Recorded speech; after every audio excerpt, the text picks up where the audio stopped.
ये कक्षा 12 भौतिक विज्ञान मानव नेत्र तथा दृष्टि दोष पाठ का नाम है। इसमें हम लोग आज पढ़ेंगे मानव नेत्र के बारे में। तो मानव नेत्र क्या होता है, इसकी रचना हम लोग जानेंगे कि मानव नेत्र की रचना कैसी होती है। तो अब इसमें मानव नेत्र क्या है, एक गोला जो है बाहर से ये गोलाकार होता है और बाहर से एक दृढ़ व अपारदर्शी श्वेत परत से ढका हुआ रहता है। ये मानव नेत्र क्या है, बाहर से दृढ़ व अपारदर्शी श्वेत परत से ये ढकी हुई है। श्वेत परत इसको क्या कहते हैं, दृढ़ पटल। तो ये जो है बाहर से एक श्वेत परत से ढकी हुई है, इसको क्या कहते हैं, दृढ़ पटल। तो इसमें हम देख रहे हैं बाहर एक परत है, इसको क्या कहा जाएगा, दृढ़ पटल कहा जाएगा। और गोले के सामने, यहाँ देखिए सामने क्या है, एक उभरा हुआ भाग है, उभरा हुआ भाग है और ये पारदर्शी होता है। तो इसको क्या कहते हैं, कार्निया कहते हैं। ये उभरा हुआ भाग क्या कहलाता है, कार्निया। और ये बाहरी परत क्या होती है, सफ़ेद होती है, श्वेत होती है, इसको दृढ़ पटल कहते हैं। और सामने ये उभरा हुआ भाग है, इसको कार्निया कहते हैं। ये जो कार्निया है ये पारदर्शी होता है, प्रकाश जो है इसी के जो है सामने से होकर के नेत्र में प्रवेश करता है। ये पारदर्शी होता है और प्रकाश इसी में से होकर के नेत्र के अंदर प्रवेश करता है। फिर जो है कार्निया के पीछे एक रंगीन व अपारदर्शी झिल्ली है। अपारदर्शी झिल्ली मतलब कि इसके आर पार नहीं दिखाई देगा, इसको आइरिस कहते हैं। आइरिस देखते हैं, यहाँ पर देखिए ये और इधर से ये दोनों जो है एक झिल्ली है, रंगीन झिल्ली है, अपारदर्शी झिल्ली है, इसको क्या कहते हैं, आइरिस कहते हैं। अब इस पर्दे के बीच में एक छोटा सा छिद्र है, इसको पुतली या नेत्र तारा, ये जो आइरिस है हमारा यहाँ पे और यहाँ पे इसके बीच में खाली जगह है, यहाँ नेत्र तारा रहता है और या इसको पुतली कहते हैं। तो पुतली की एक विशेषता ये है कि अधिक प्रकाश में ये जो है अपने आप छोटी हो जाती है।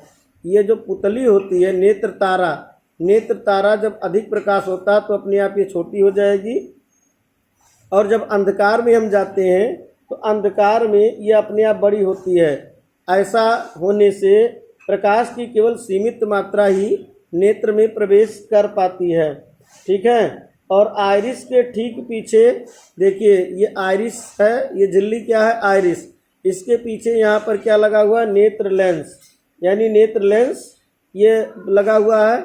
और पीछे देखते हैं, पीछे की जो वक्रता त्रिज्या ये बहुत छोटी है और आगे की वक्रता त्रिज्या क्या है, बड़ी है। तो इसमें जो है पीछे की वक्रता त्रिज्या छोटी होती है, आगे की वक्रता त्रिज्या बड़ी होती है। इसके भीतर जो है अब जैसे जैसे हम बढ़ते जाते हैं अंदर की तरफ तो इसका अपवर्तनांक जो है बढ़ता जाता है। लेकिन माध्य अपवर्तनांक क्या होता है, ये माध्य अपवर्तनांक जो होता है इसका अपवर्तनांक 1.44, यानी नेत्र लेंस का अपवर्तनांक। अब इसमें हम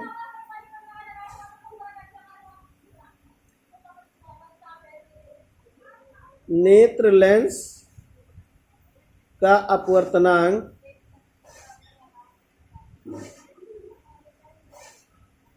कितना होता है, 1.44 इतना होता है। लेंस अपने स्थान पर मांसपेशियों के बीच में ये टिका रहता है। ये अगल बगल मांसपेशियां लगी हैं, इन मांसपेशियों के बीच में ये जो लेंस है टिका रहता है। और इसमें नेत्र लेंस में क्षमता क्या होती है कि ये अपने आप फोकस दूरी को बदल सकता है। अब इसमें आगे यहाँ पे कार्निया है, कार्निया और नेत्र लेंस के बीच में यहाँ देखते हैं एक द्रव भरा हुआ है, नमकीन द्रव, इसको क्या कहते हैं, जलीय द्रव। ये जो है पारदर्शी द्रव होता है, पारदर्शी द्रव, इस पारदर्शी द्रव को क्या कहते हैं, जलीय द्रव कहते हैं। तो अब इस जलीय द्रव का अपवर्तनांक कितना होता है, जलीय द्रव का अपवर्तनांक 1.336 होता है। जलीय द्रव का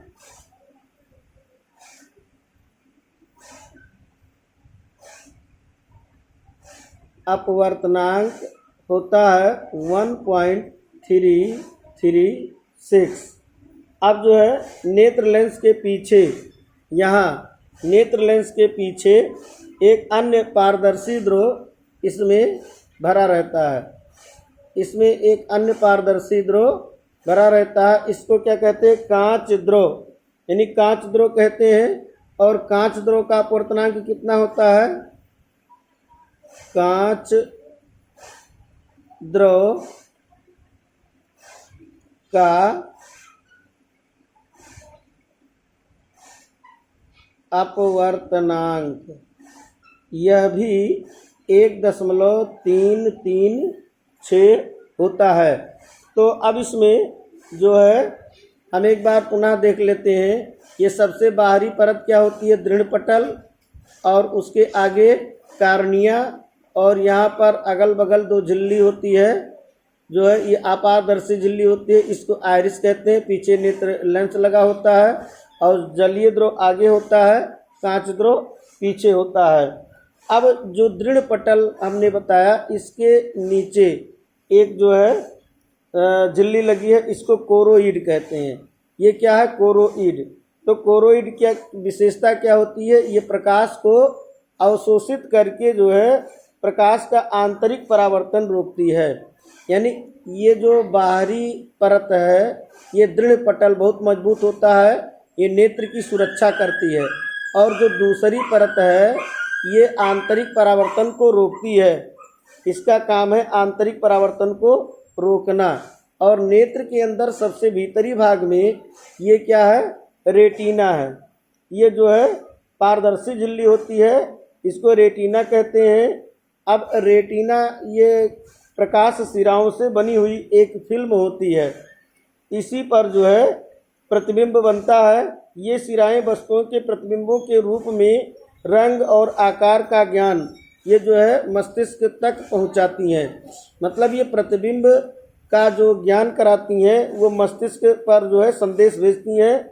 और यहाँ पर जिस स्थान पर प्रकाश सिरा रेटिना को छेद कर मस्तिष्क में जाती है, वहाँ पर प्रकाश का कोई प्रभाव नहीं पड़ता। यहाँ पर देखिए प्रकाश सिराएं जो है मस्तिष्क पर जाती हैं, तो यहाँ पर प्रकाश का प्रभाव नहीं पड़ता है। यहाँ पर इस स्थान को क्या कहते हैं? अंध बिंदु कहते हैं। एक मतलब जो होता है बिंदु, यहाँ से प्रकाश सिराएं मस्तिष्क को जाती हैं, उस बिंदु को क्या कहते हैं? अंध बिंदु। यहाँ पर प्रतिबिंब बनता नहीं है, स्पष्ट रूप से बनता नहीं है। और इसके बीचों बीच, रेटिना के बीचों बीच यहाँ पर एक पॉइंट पाया जाता है। बीचों बीच में एक बिंदु रहता है, ये पीला होता है, और इस पर प्रतिबिंब बहुत स्पष्ट दिखाई देता है। इस बिंदु को क्या कहा जाता है? पीत बिंदु। इसको कहते हैं पीत बिंदु। तो स्पष्ट रूप से प्रतिबिंब कहाँ अधिक स्पष्ट कहाँ बनता है? पीत बिंदु पर बनता है। और जो है अंध बिंदु पर प्रतिबिंब नहीं बन पाता है। अब इस तरह से हमने मानव नेत्र के संरचना के बारे में जान लिया है। एक बार पुनः हम लोग देखेंगे, रिवाइज करेंगे। मानव नेत्र एक गोलाकार संरचना होती है। इसके सबसे बाहरी पृष्ठ पर जो है बाहरी परत होती है दृढ़ पटल, ये श्वेत होती है एवं जो है ये अपारदर्शी होती है। फिर उसके नीचे वाली परत को कोरोइड कहते हैं, ये प्रकाश के आंतरिक परावर्तन को रोकती है। उसके नीचे और सबसे अंत में क्या होता है? रेटिना, ये प्रकाश सिराओं से बनी होती है, इसी पर प्रतिबिंब जो है बनता है। और इसमें जो है प्रकाश सिराएं जिस स्थान से छेद करके मस्तिष्क को सूचना पहुंचाती हैं, वहाँ पे अंध बिंदु होता है। बीचों बीच में एक पीत बिंदु होता है, जहाँ पर अधिक स्पष्ट प्रतिबिंब प्राप्त होता है। नेत्र लेंस और रेटिना के बीच में कांच द्रव भरा हुआ होता है। कांच द्रव का अपवर्तनांक 1.336 होता है। और नेत्र लेंस, नेत्र मानव नेत्र के सामने उभरा हुआ भाग को कार्निया कहते हैं। अधिक प्रकाश, यहाँ से प्रकाश प्रवेश करता है। और इसके बीच में नेत्र लेंस और कार्निया के बीच में जलीय द्रव भरा हुआ होता है। जलीय द्रव का अपवर्तनांक 1.336 होता है। और नेत्र लेंस का अपवर्तनांक कितना होता है? 1.44 होता है।